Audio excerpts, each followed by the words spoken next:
extension of the hold was different.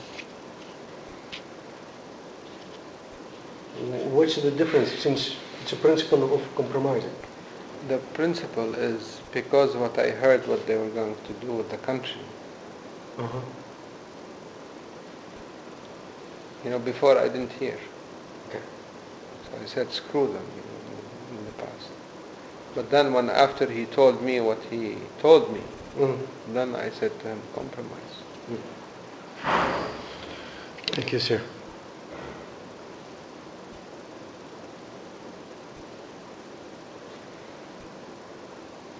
Why this campaign at that time specifically?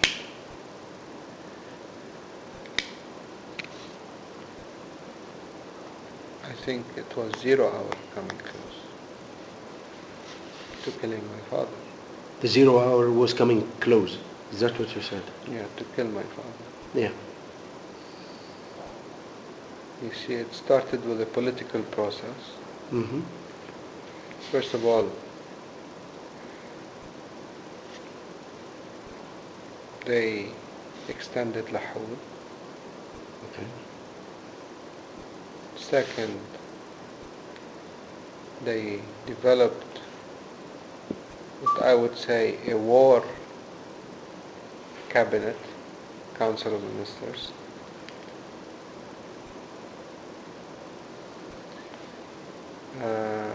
Third, they started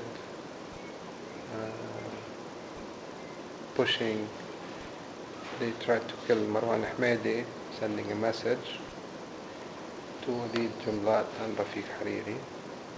Failed. Mm-hmm. They removed the security from my father,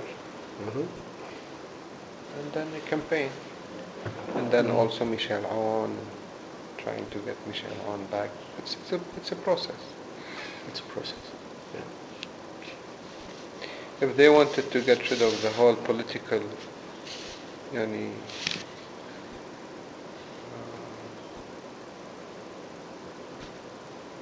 the political scenery in Lebanon, they can't do it just like that. They have to build a process. Plus they had the problem of the elections. Mm-hmm.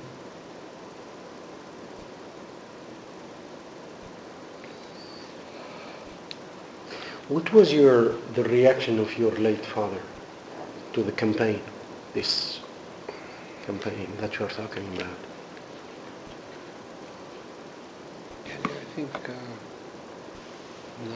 like my reaction today, they don't react. They write, they lie about you. But I think he knew he was under threat. He understood that. He felt that this time they were serious. Mm-hmm. And hold on. Referee.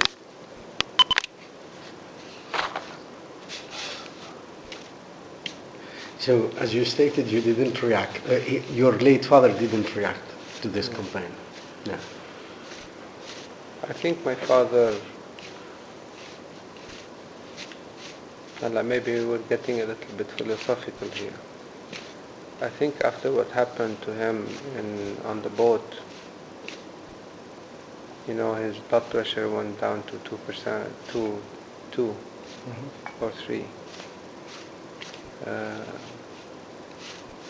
think he saw death. He wasn't afraid anymore. And خلاص, he was happy. And he was doing what he wanted for the first time for Lebanon. And he was convinced, I will win the election. I will not become prime minister. And that's what he was telling me. I don't want to become prime minister. Even if I win the election, I don't want to do anything that will upset Syria. But Syria needs to understand that we are Lebanese.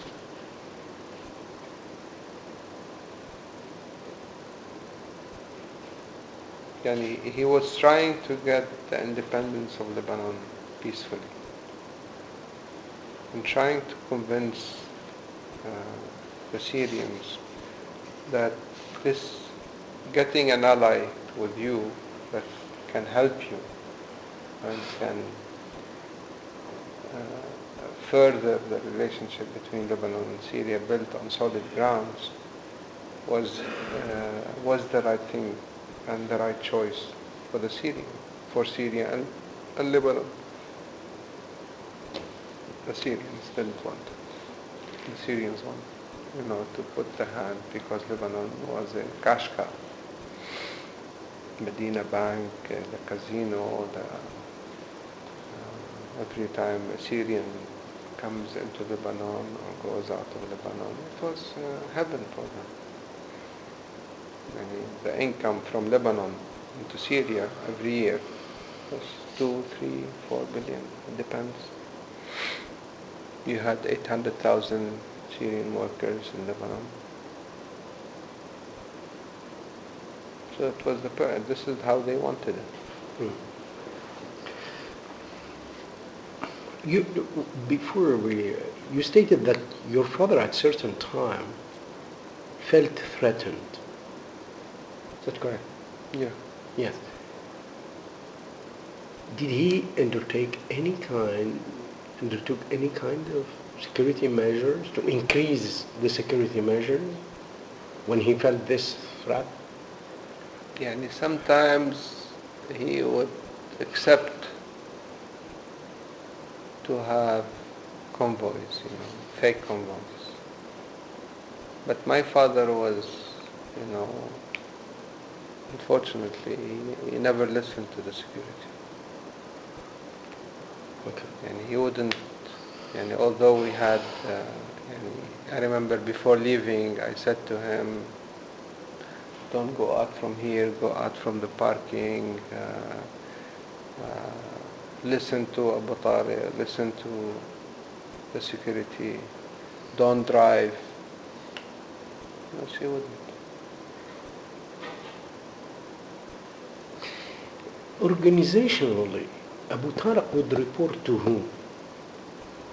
To my father. But I don't think your late father was into these details as you were mentioning.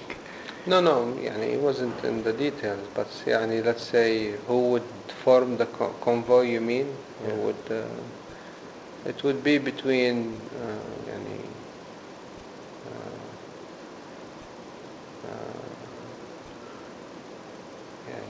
there was,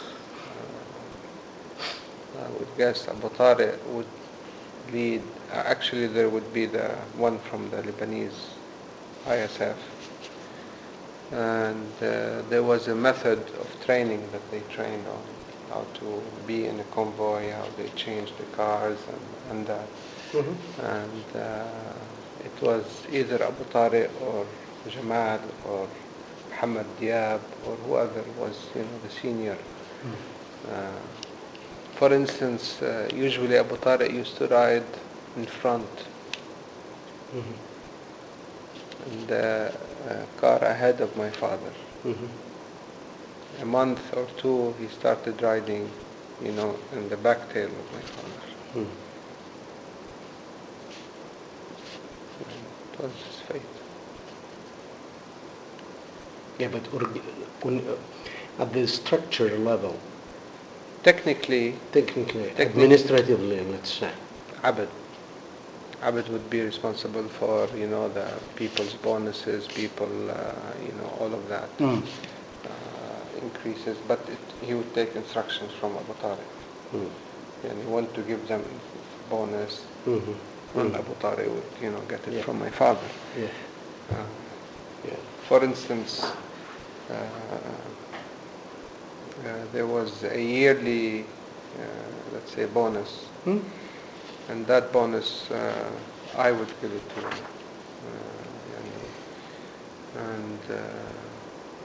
And my father, would give them whatever. For instance, they went training in England at one point. And that was, I was the one who asked my father, to let them go train on proper bodyguarding and do certain courses. Mhm. But he was, he had security for him wasn't important. Yeah. But Thank they you, sir. did the most, they tried. I believe that you had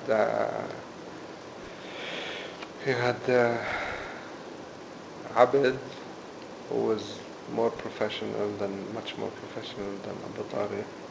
Abu Tariq, he was, yes, head of security, but moral security, let's say.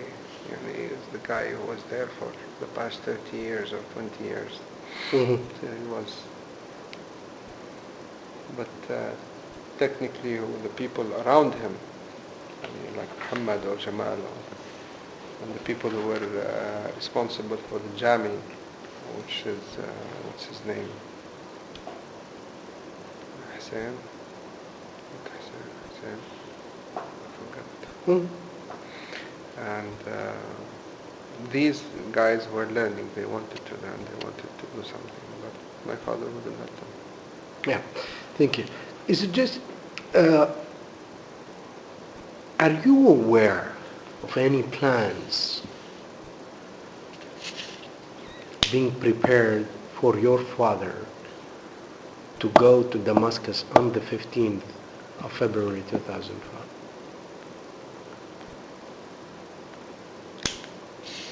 To go to Damascus, there was Walid Muallim who came to Lebanon. And and and I knew that he was trying to better the relationship between my father and Bashar. But